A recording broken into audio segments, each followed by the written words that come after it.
We will be proceeding with our next session on pancreatic cancer, and our moderator for today is Dr. Biju Pottakat. I think we are running late, 20 minutes late from other hall because we had to stop in half an hour. So I request all the panelists to come to the stage. Dr. Supriya, Dr. Anand, Dr. Suvadip and Dr. Tanmay. Please come to the stage.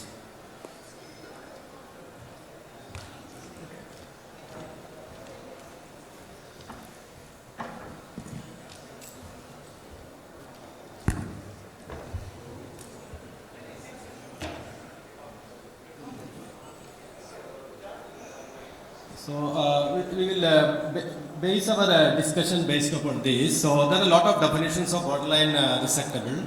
So we'll go on with one of the accepted definitions, anatomical definitions, biological definitions, and conditional definitions. So this is we know that this is a concept rather than a science, and we are trying to fit some concept into the neoadjuvant therapy. Okay, this is the basis of our. So this is the definition which probably we are trying to use for this particular discussion. So it involves anatomical as well as CA99 and the performance status of the patient. And so you classify this based upon several formulas and algorithms. So I just wanted to ask Dr. Tanmay, what is the, he is not here. So, Dr. Tanmay, yeah. So can you tell us what is the actual basic idea behind this neoadjuvant therapy? I'll explain that question further. Okay. So we have adjuvant therapy here. And you know the biology of this chemo RT, it's the same. So by just giving it before surgery, why are you making a big drama out of it? Is there any scientific basis for it? So actually pancreatic cancer is a very heterogeneous cancer, and almost all the stage 1, stage 2, stage 3, all the stages requires chemotherapy either in the form of neoadjuvant or an adjuvant. So main issue is that first the idea of giving a neoadjuvant is to decrease the amount of micrometastasis, because pancreatic cancer has much amount of micrometastasis. So that we understand, but why can't we give it after that? Micrometastasis we can cure it after surgery. Yes. So the reason, why before? The reason for this before is because after the pancreatic surgery, many patients becomes unfit for tolerating that much amount of adjuvant chemotherapy. That is one thing. Okay. And the second thing is we can also understand the biology of the cancer, because if we give a neoadjuvant and if we see that yes, there is good amount of downstaging, so it indirectly it can say, we can say that it's a good biology disease, which we can also understand from the post-op histopathology. So these are the two things. So one the second point you are trying to tell that we are trying to triage the patient basically by giving a test dose and... No, but this is not for a upfront resectable. It's mostly for a borderline resectable where we try to downstage it, and by downstaging it we also get to know about the biology of the disease. But the most important reason is for giving a neoadjuvant is because most of the patients don't complete the amount of adjuvant because of the post-operative weight loss and the complications which we have. Okay, so I put some words in the slides. Is it that one of this you are talking about? So let us say finally if you do a beautiful surgery, we have seen beautiful videos, but finally 40% of them will never receive any adjuvant therapy. This is the fact we are looking at. And are you telling about, are we restaging it actually by, this is the point you wanted to highlight? Restaging means we are downstaging. Trying to, those patients who will never respond to chemo, you want to identify them beforehand? Yes, we can then identify, because going ahead with major surgery like a Whipple's for those who are very poor responders to chemotherapy, it might become a futile effect also. Yeah, so okay, futile, so there is a futility here. Yeah, futile surgery. Futile. Yeah, no, it's a very good word. I want you to, a surgeon should not be obsessed, problem with that. This is a futile surgery. It's a word in all the, most of the randomized trials I use that word very clearly. So there is a futile surgery here. We do beautiful surgery, but oncologically it becomes futile. So what is your comment about the, are we really looking for a tumor shrinkage? Trying to salvage some structures like hepatic artery and vein? Yes, to some extent. That is so also. Is it our prime aim? It's of course a major area, because if there is encasement of that arteries and the veins which we have as per the definitions which we have, that if it's encased, then it becomes borderline resectable, or even if even further locally advanced or unresectable one. So by giving this neoadjuvant, we are trying to shrink the tumor also. That's Okay, I want comments from surgeon. Anybody want to comment? So let us rectum. It actually shrinks the tumor. And are we really looking for that? So Anand is from main. So I think you don't do neoadjuvant in majority. In most of the patients we are not doing, but what we have seen that if we will achieve the R0 resection after pancreatic adnectomy, survival is much better.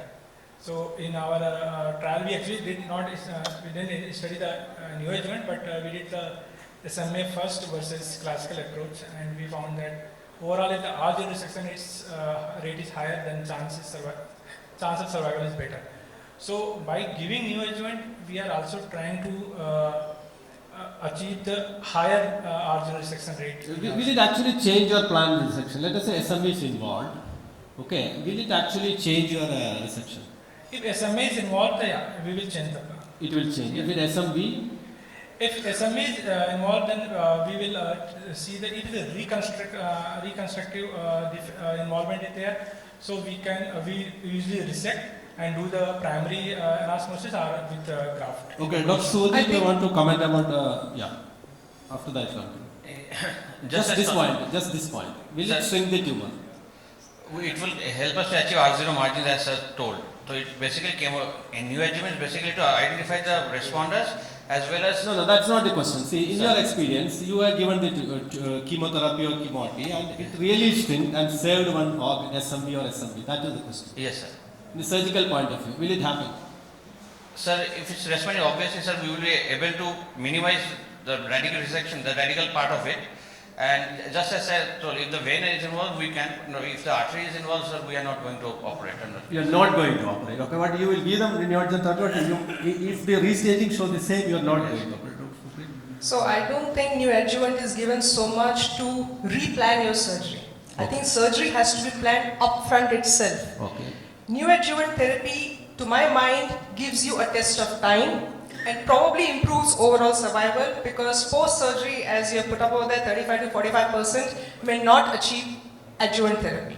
Okay. The surgical plan of the amount of resection which has to be done, I think it is made upfront, and probably one has to stick to it unless the patient has responded to the neoadjuvant therapy so dramatically that on table you are able to find clear resection margins, and you might want to decrease the extent of your surgery.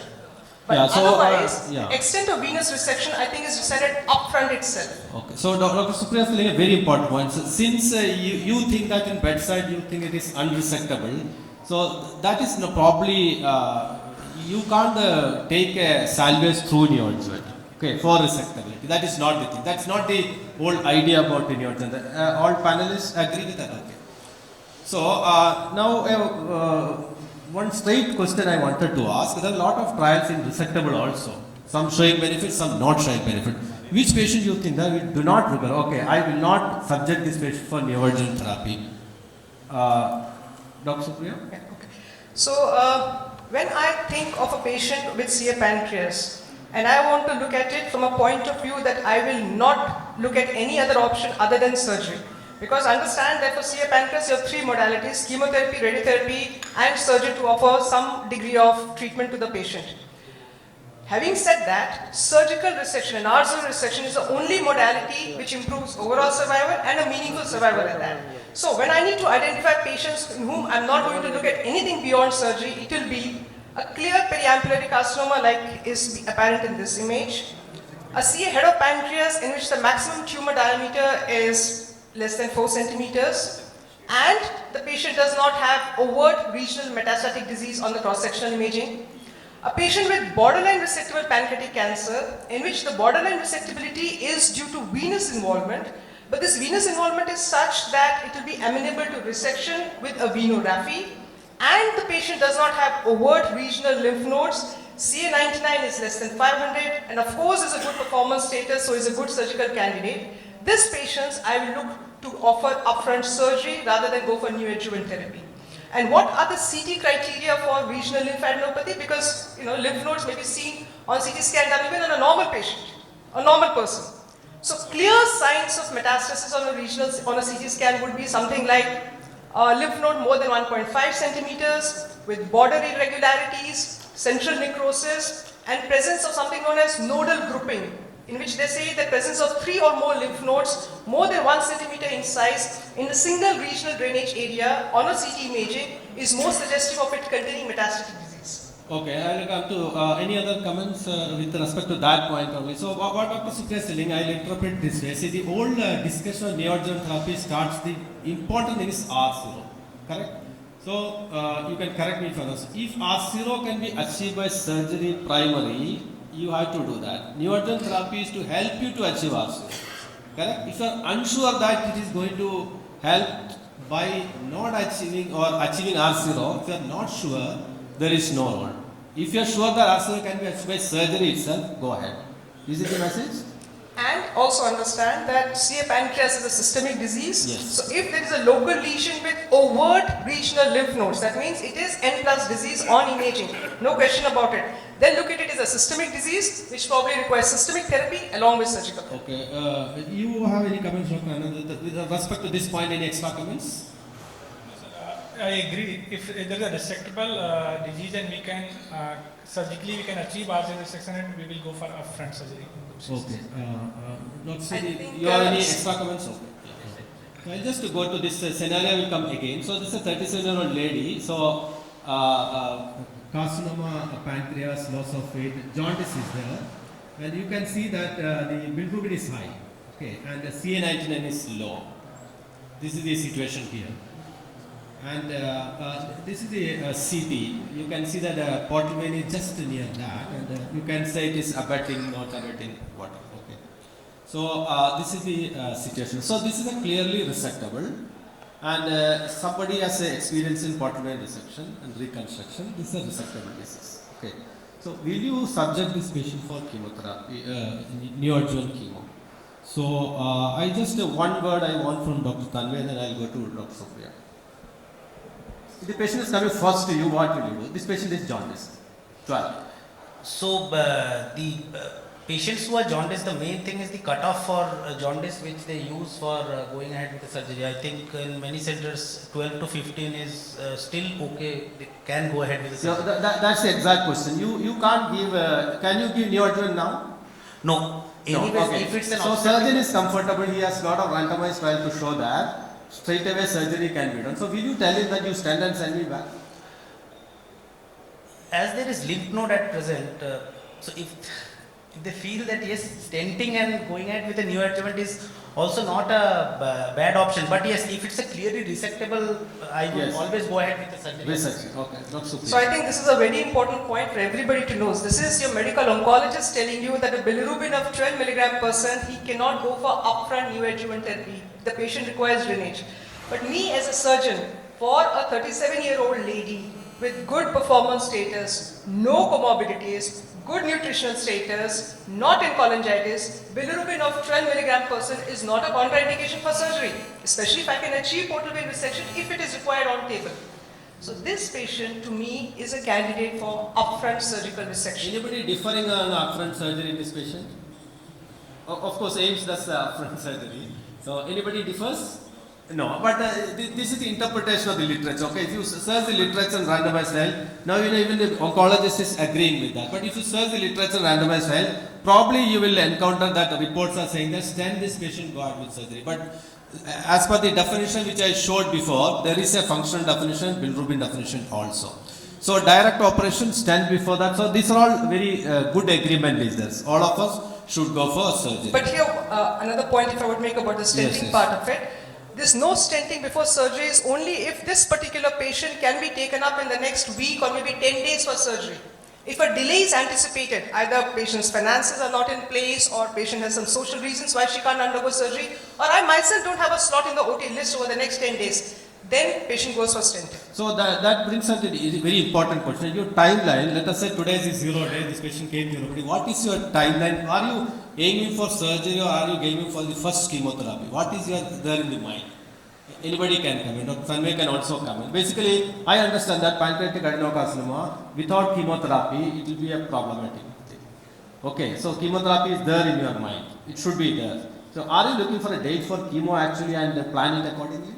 No, if I think within the next 5 to 10 days, what Madam also said, that Okay. date can be available, then I think they should go ahead with the surgery. Go ahead with surgery. Okay. So any difference of opinion in that? Because whatever surgery techniques and all that we do, I think we have to assure that, we have to reasonably sure that these patients are ultimately landing up with a medical oncologist at least 6 weeks after surgery. Am I correct? Yes, yes, yes, yes. Is it So, so? yeah, definitely. Yeah, at least 6 weeks. Otherwise, again, it will be the surgery will be futile. So, can somebody summarize what the proposed indication and inclusion criteria? Dr. Supriya, can you tell? So Just in proposed- 1, 2, 3 words. Yeah, so proposed indications for neoadjuvant therapy. Neoadjuvant, yes. So a patient with borderline, with locally advanced pancreatic cancers, of course, neoadjuvant therapy. Patient with borderline resectable pancreatic cancer, where the borderline resectability is because of arterial abutment, would be a candidate for neoadjuvant therapy. A patient with borderline resectability because of portal vein involvement, in which the portal venous involvement is such that it will require segmental resection because of portal vein thrombosis, tumor will again be a candidate for neoadjuvant therapy. A patient with resectable CA pancreas but enlarged regional lymph nodes with the criteria, with very clear CT criteria. It cannot just be like in the previous case, just presence of an isolated lymph node which is 1.5 centimeters. That is not may not be metastatic lymph node. But if he satisfies clear CT criteria for lymph node metastasis on cross-sectional imaging, that would again be my candidate for neoadjuvant therapy. Okay. And any patient in whom a delay is anticipated would be a candidate for stenting and neoadjuvant therapy. Okay, so regarding the optimal, this is what we have to select, correct? So which are the patients actually you subject for primary palliative therapy? Okay, no neoadjuvant, no surgery at all from the beginning. This point has to be clear. Dr. Suvadip, can you tell? No, I will not do surgery. Non-metastatic. Generally for patient locally advanced, sir. What exactly that meaning? I will not touch. What it is not non-metastatic, I will not touch. Local adenocarcinoma unresectable, sir. Yeah, what is that? Where the SMA is involved, sir. Okay, Where the disease is avoiding up to the IVC okay. and celiac accident involvement, sir. So in that scenario, my question is, now you are sending to medical oncologist with what intent? You want to give chemotherapy and try for downstaging, or you are telling the okay, No, sir. unresectable, start primary palliation. Yes, Primary palliation, palliation, not for okay. resectability. So we have to be very clear in that aspect. Okay. So when to start chemotherapy in a jaundice patient? Dr. Tanmay, can you tell? Yeah. To add to the previous question, sir. Yes, yeah, okay. In locally advanced pancreatic cancer, we will assess the patient on 3 parameters, as you said, ABC. If the condition of patient is a young patient having a good performance status and CA99 is elevated but not very high, or maybe 500, 600 around. In that case, our intent will be neoadjuvant, even if the vessels are involved. If vessels are in case like SMA is in case more than 180 degree, and we should go with the intent which will be neoadjuvant, but because some of these patients may will able to resect later on. But So the if data you- shows that majority will not. But yeah, but most of the patients will not come in this category and will go for palliative intent. So now, just to Dr. Tanmay, what is the accepted jaundice level? You are okay to start because this is a progressive disease. Today's jaundice, tomorrow it may be 5, 6, 11, 12. So what is your accepted level? So before. Or let us say, let me give you a scenario. A patient having bilirubin 3 right now presenting diagnosed case. Will you ask them to stand thinking that tomorrow it will rise? No, sir. Jaundice level of 3, bilirubin of 3 or below. 3 today. 3 is today. Tomorrow it can be higher. No, it That's can- what we see. No, that is right, that it can be higher 4. But I think that the bilirubin of 3 is acceptable. We can start chemotherapy. So up to what level is acceptable? Up to 3, 3.5 is maximum. Below that. Above that you will ask to stand. Yes. Is there any difference of opinion in that? No. Okay. So now again to Dr. Tanmay, what exactly, how to execute therapy, what is the regime actually? What are you trying to do? Because this is a progressive disease, we need some short time. Okay, everything has to be executed in a very short time. So we can't put a large, long plan. So what is your action plan on bedside? What will you actually suggest? So Gemcitabine, folfirinox, what exactly? you want? neoadjuvant therapy, folfirinox is the best regimen which we have. That only I think 2 weekly folfirinox regime for 4 But cycles. that's what the literature says. But literature also say that there are a lot of GI complications. That is so right. in Indian patients, what is your recommendation? But in actual scenario also we give folfirinox at 75% of the dose. Gemcitabine plus nab-paclitaxel has also, there are trials, but it is a negative trial for a neoadjuvant therapy. So we don't use that in a neoadjuvant approach. But anyone whom we are planning for a neoadjuvant therapy, we should go ahead with a folfirinox at least with a 75% dose. 75? Dose means the Okay. dose reduction is 75% for Indian population. That is So you are calculating based on the total dose pre and post the patient has to receive. What is the exact idea behind it? No, so the dose is 5FU of 48 hours, 5FU 2000 milligram per meter square with an oxaliplatin of 85 milligram per meter square and irinotecan of 180 mg per meter square on day 1 and this day 1 and day 2, total dose of 2000 mg per meter square every 2 weekly for 4 cycles. Every 2 weeks. And then we plan for a response. Okay. Any role for radiotherapy? So role of radiotherapy, Neoadjuvant yes, there is a role for SBRT, mainly to the pancreas, although I am not a radiotherapist, but still there is a role for radiotherapy. It can achieve more amount of margin negative status for. Anybody has referred any patient for neoadjuvant radiotherapy? No, sir. No, No. not for radiotherapy. No. We have not given the radiotherapy, but yeah, there is evidence that in the last cycle after the folfirinox, we Sir, can I give ask someone, sorry sir, sir, Yeah. can I ask some radiation oncologist who is there on the? for Yeah, the- that's okay. What is your opinion on this? Sir, I have not said, No, sir. you never So have. whether they want it or not. Okay, so I'll come to the scenario 2. Here is a 65-year-old gentleman, again the equus percent diabetes. So here the problem is you have a near normal bilirubin, but CA99 is in thousands. Okay, so what does it really mean? Dr. Suvadip, can you tell?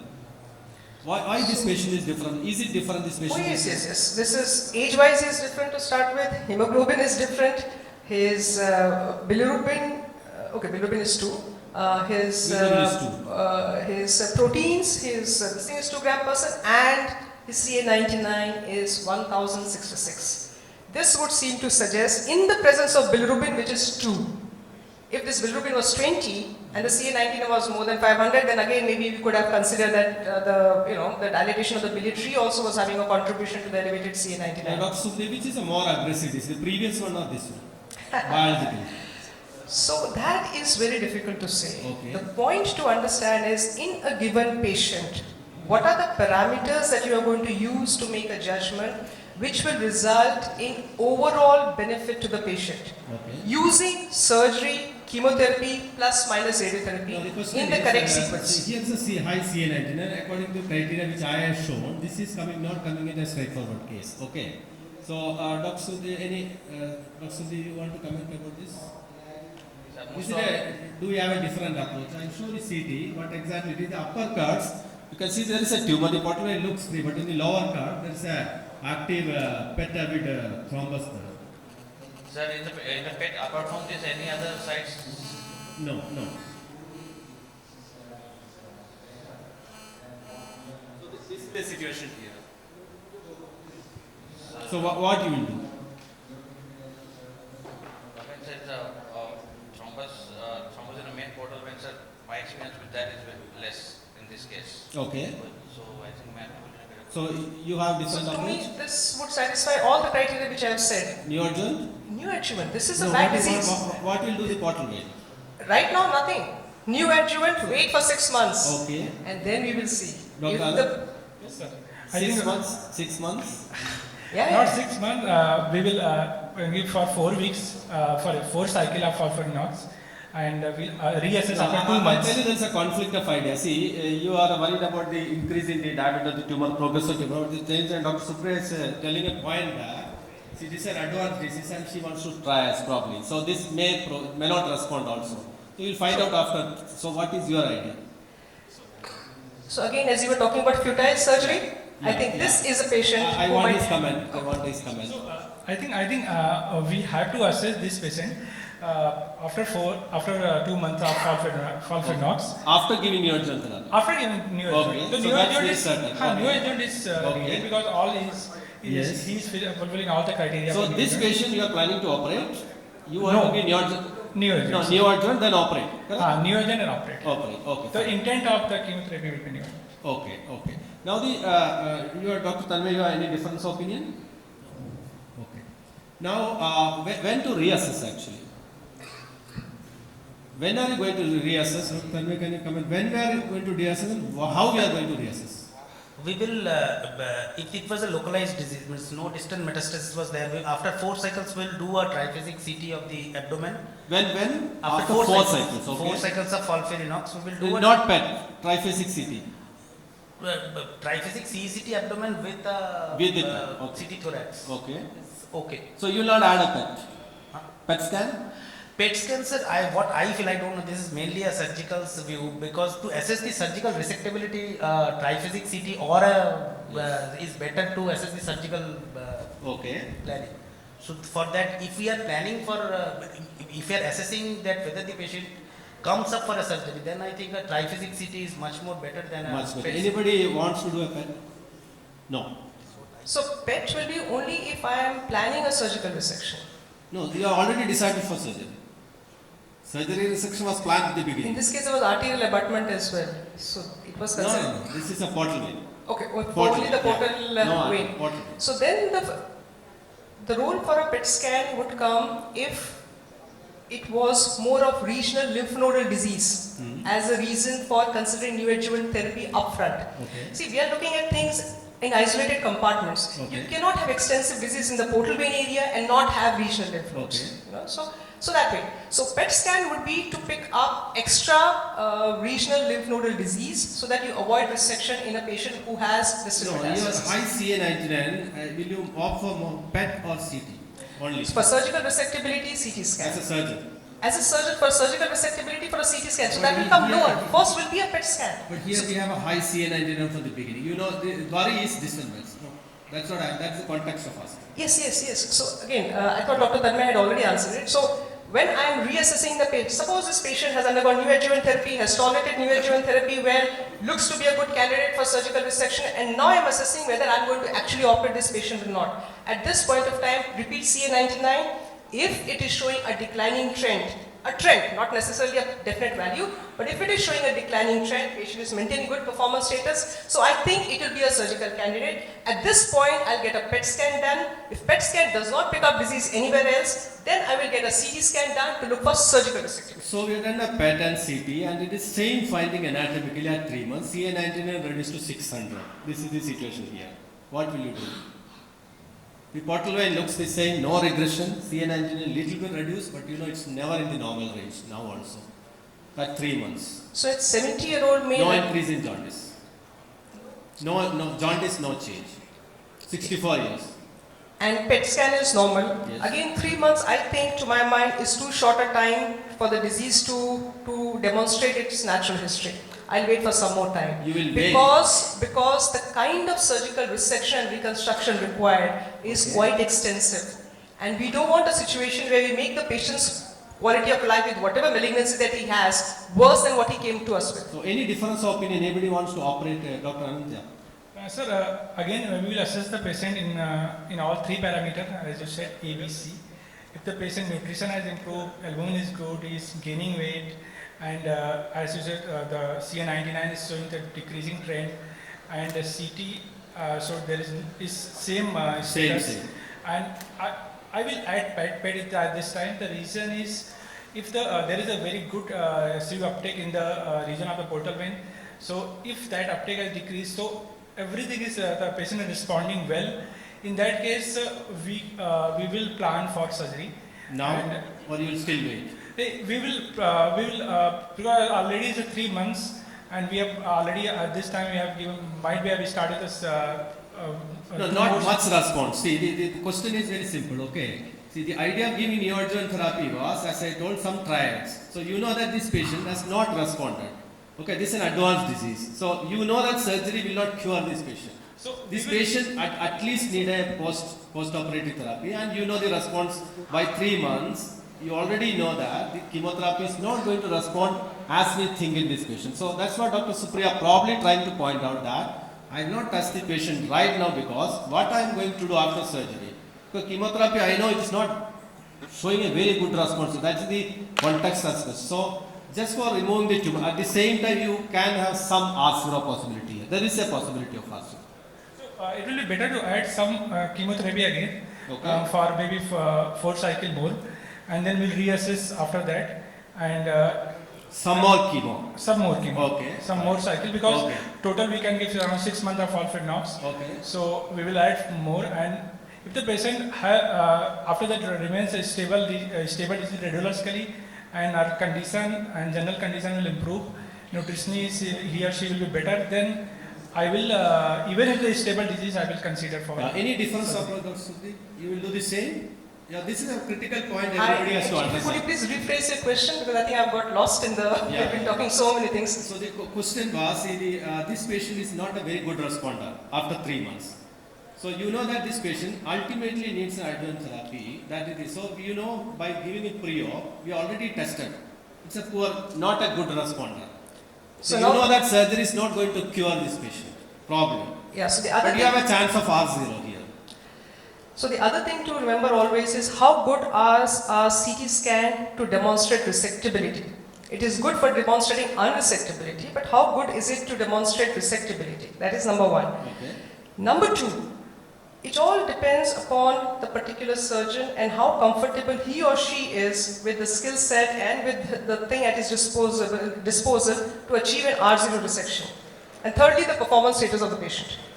If all things are in line and patient is not responding to neoadjuvant therapy and CT scan and your PET scan is not picking up disease anywhere else, you might consider taking the patient up for upfront surgery. Okay. Understanding very clearly again and again in your mind that your objective has to be an R0 resection, and that possibility has to appear more likely than just trial and we'll go in and see and that kind of a thing. So what you are trying to say is R0 has to be in mind. At the same time, you have to make a very clear decision about whether this patient has actually responded to chemo or not. Correct. If the patient has not responded, probably that is giving a very bad advantage even for surgery. Am I correct? Absolutely. Even for surgery. That should be in your Absolutely, sir. decision making for surgery. The patient has not responded to chemo. Dr. Tanmay, you have any difference of opinion? Any other comments? So, when will you stop the neoadjuvant therapy? When will you decide that you will not operate in between? Anybody can comment? When will you stop neoadjuvant therapy? In what condition? Let us say patient iteration or something.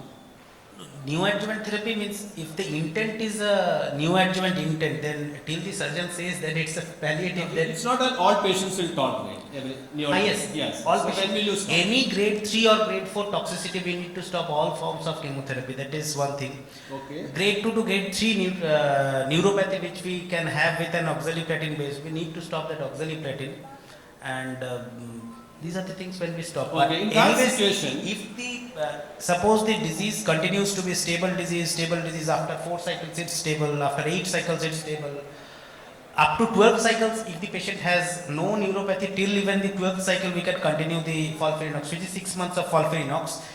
If the surgeon says that yes, it's not an operable, I think, so we will escalate down, and if the patient remains in stable disease even after that, we escalate down the treatment to a FOLFIRI, means FOLFIRINOX after oxaliplatin after 12 cycles we don't use it. So we continue with a FOLFIRI, and we continue the FOLFIRI till the Okay, autologous. let us say neoadjuvant therapy, the oncologist has stopped it. Okay, now you have sent this patient for neoadjuvant therapy, and the patient has come back because of the toxicity there. Any of the surgeon want to operate right now? Okay, I will operate, is not tolerated. What is the harm in operating? True, there is no So we harm. used to operate this patient 10 years back.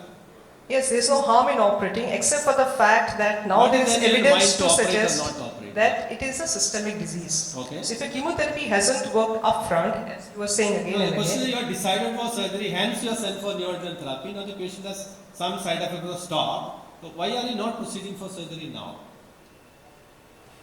You can very well do surgery with portable resection, let So, us say. sir, if the disease is stable, it's not progressing, and then we will operate. we will take a chance and Okay, we'll take a chance and operate. yeah, we will operate. And Explain we'll try- it to the patient. After explaining the patient and we will we will do the like artery first approach and all those things to achieve the R0 resection rate in this case, and we'll prepare for the vascular resection also. Okay. And So prepare for an aggressive surgery, you will operate. Okay. yes. I Any think it will be difference? difficult to identify this kind of a patient, in the sense a patient who has got systemic toxicity because of FOLFIRINOX and who is a good surgical candidate when he comes to you. I don't think that kind of a So patient that's you are actually saying that exists. situation may not be there, but that can be. But as you said, a very important point, you have to look at the performance of why the patient is not tolerating, whether he can tolerate a aggressive surgery. And this patient, if the neoadjuvant therapy is stopped, we are really looking for adjuvant therapy. Whether these patients are really undergoing adjuvant therapy, these are the points, and Dr. Supriya has got a right point. You have anything, Dr. Suvadip, to add into this particular point? No, sir, we don't want to add to that. Okay. Same approach. Same. Okay.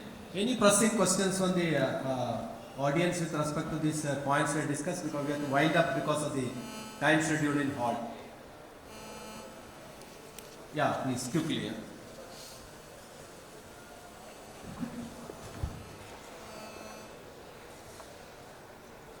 Please give a mic. Hello. My question is to the medical oncologist. Sir, even after giving modified FOLFIRINOX for 2 months, do you, in case this disease is still stable, not responded, do you consider changing the regimen? Is there any alternate regimen you would advise to see for any response? So for a neoadjuvant approach, FOLFIRINOX is the only approved regimen. We have gemcitabine plus capecitabine, but it has not shown a great response. So, and gemcitabine plus nab-paclitaxel is a negative trial as per the neoadjuvant approach. So FOLFIRINOX is the only regimen which we use for anyone whom we are planning with a neoadjuvant intent. That means the patient is a fit candidate with all the performance status and all other fitness for the chemotherapy. For those patients only we plan a neoadjuvant based. Otherwise, they generally go for a upfront surgery. And ma'am commented that she wants to wait until 6 months. Sometimes we want the medical oncologist to try more, giving a chemotherapy, and they reply to us, I think you should go ahead with surgery in case if you are thinking of this. So what is your take? When will you advise a surgeon? No, I am done with the neoadjuvant part. In case if you have to do something, it's you now. I have no other options left. When would you tell the surgeon that to go ahead with the surgery? So I will never. We will always send this for surgical assessment at the end of 4 cycles. And anyways, after 2 months, we send them for surgical assessment. At any point of time, when the surgeon says that enough is enough, no further. No, I will not. I will take your opinion. So I'll ask. Can we give some more chemotherapy? Can we try some more? Will you tell no, or will you tell yes, sir, we can go ahead? I give the option to you. Do you have any other option to continue, because I want to wait some more? So even if we continue, if the patient has not shown a response with 8 to 12 cycles of FOLFIRINOX, this patient will never show a response much better than that. Means the best possible response, if it is a stable disease, then it will always be the best possible response. It will never go to a partial response. So anyways, if the surgeon is not comfortable with a stable disease, it will not be more comfortable. Yeah, I think we'll stop. The hall A is ready, and thank you very much for all the panelists for the excellent contribution. Thank you. For the discussion, for critical questions. Thank you. Thank you, Dr. Biju, for bringing out very pertinent points. I think several of these points are actually not understood by many people, and very few times discussed. Think about futile surgery for one.